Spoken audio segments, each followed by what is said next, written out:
Greetings guys, and welcome back to the Home Slice. Today I'm gonna show you a new edge that I've been playing around with, but before we really get into the nitty-gritty of how you sharpen an edge this way, I want to go back into the backstory of why I'm tinkering around with this method.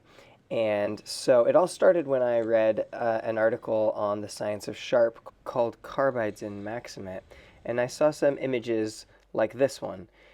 And I read about a few different ways that Todd Simpson had actually sharpened an edge for the express purpose of exposing unbroken carbides. Now, the backstory to that is that in a lot of his research, it showed that diamond abrasives tend to crack or shatter the carbides. So here's a picture of some K390 that's been sharpened coarse via diamond, and you can see the shattering of carbides. Here's a picture of an edge that's sharpened with lapping film, even a very, very fine diamond abrasive, and there's some cracks in the carbides. So Todd sharpened up some Maximate and some K390 in order to demonstrate that carbides are actually more durable and more heavily bonded to the steel than what we often anticipate. Now, to be clear, he didn't do this to prove that this is the best kind of edge. He actually did it for a different research objective. But I got to looking at these images and the carbides just protruding unbroken out of the edge, and I thought, we ought to do some testing on this sort of an edge.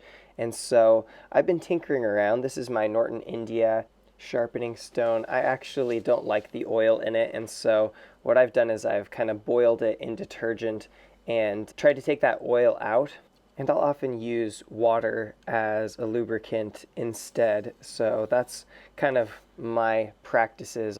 Anyway, this edge has already been reprofiled to 17 degrees on a diamond plate, and I'm just trying to clean it up here on a more gentle abrasive that I hope will do less shattering of the carbides. Once I've made a burr, I switch to edge leading alternating strokes. I'm really trying to dial that angle in here before I do an edge leading stroke.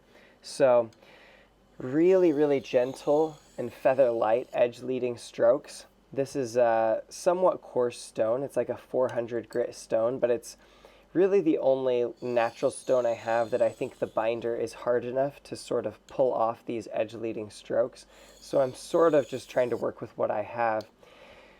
Once you've done a few edge leading strokes, you can get even lighter, just absolutely feather light, and you're trying to minimize the amount of metal that's undergone plastic deformation out at the apex, and you're trying to leave it relatively smooth as you can for a stone this coarse.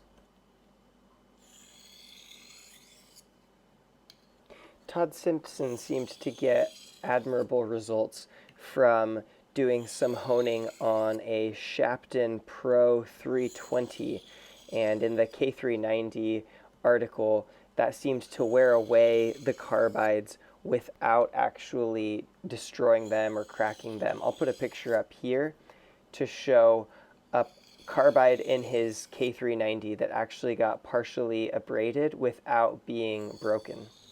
I'll speed up the next footage a little bit so that you don't have to sit here forever, but appreciate that one of the keys to this method is really getting that angle right and making sure you're resting right on that angle that you're sharpening and getting a lot of edge leading strokes until you cannot feel any burr at all.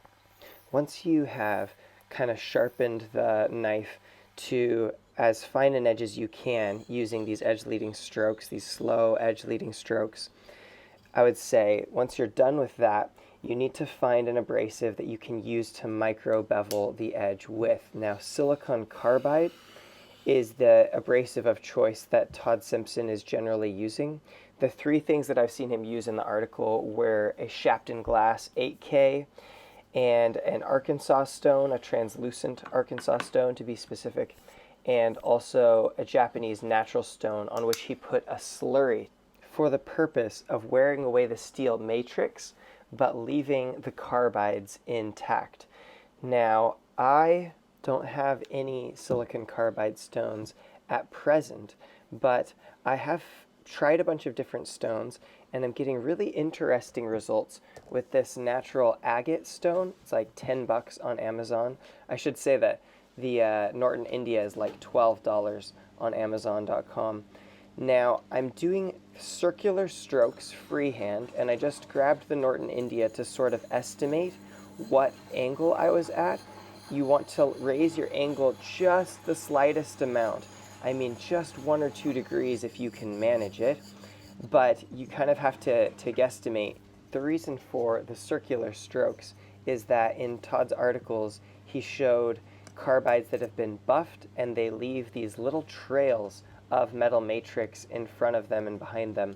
And he noted that with circular strokes, if you alternate the direction, you can actually expose the carbide without leaving a trail of steel matrix behind it in any particular direction. So I kind of wanted to test out and achieve that. Now you want to be really light on your pressure with these circular strokes. And I usually finish off with one continuous stroke from heel to tip with just really, really feather light touch. And then again, heel to tip.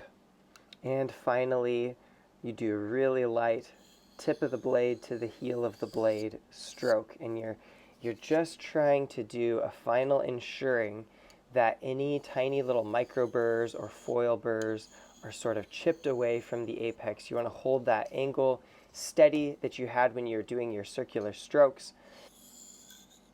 So this is a edge sharpening method which you try to intentionally expose carbides. I never know how to refer to it, but currently calling it the Carbex edge for exposed carbide.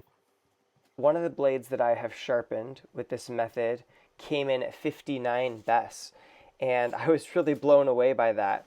This one, because I'm on camera and I'm all nervous, it's going to mock me by going just right up to the 100 line. So there you go, under 100 BESS by 1 gram. And I would just love to hear what you guys think about this method of sharpening. I'd love to see some people try it and let me know.